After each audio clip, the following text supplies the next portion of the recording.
Okay, so this is a continuation of the previous video. I'm just going to continue explaining from where I stopped. Something interrupted the recording, so I had to cut it short.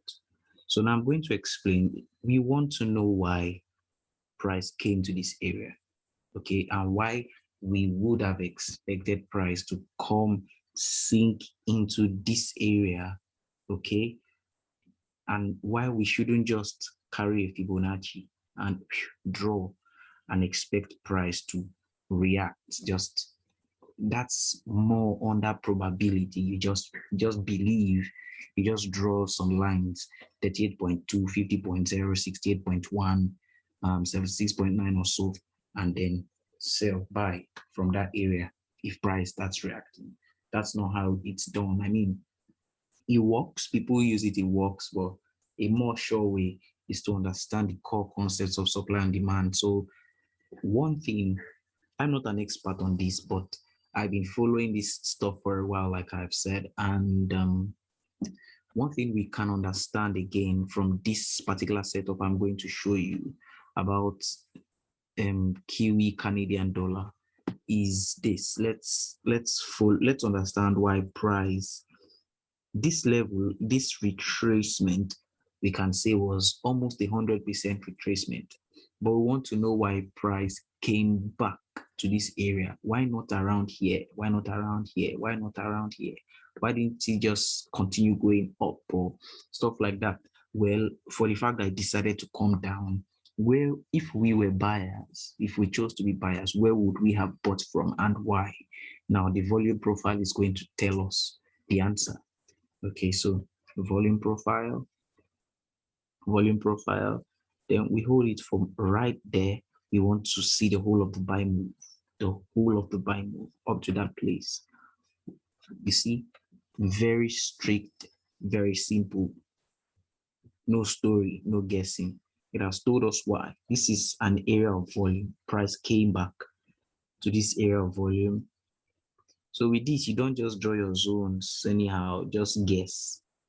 You see, you don't just guess. So I actually had this setup in mind.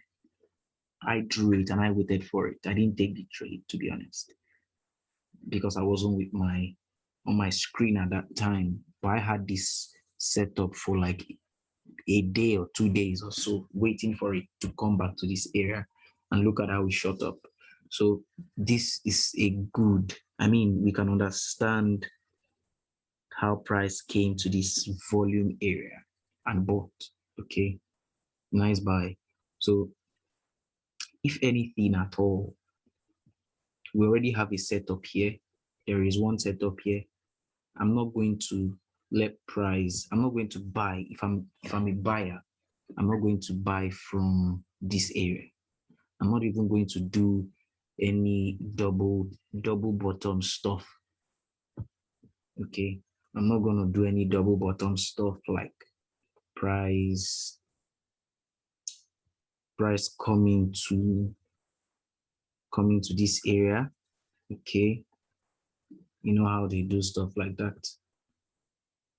And then you buy again. Not interested in this kind of setup. The kind of setup I'm interested in is for price to come back to this major demand zone. Okay. And we saw that in the previous video where I explained what the setup is. This is the area to buy. Okay, this area here. One thing price can even do,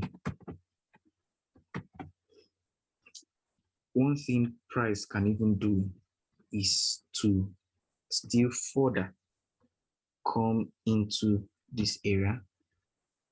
Okay, they do it, it's allowed. There are no rules in this market. They just do what they like.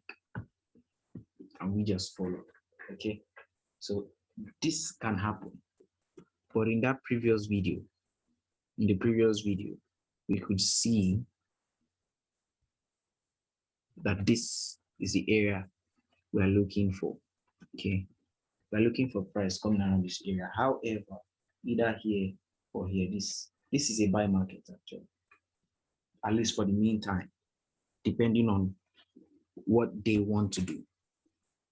So this is it, guys. I hope you understand the concept of volume profile now, how to use it. Um, Enjoy, guys. Any questions? I will. I'm not. I don't really do well. Any questions at all? You can just write in the comment section. Don't forget to like this video, like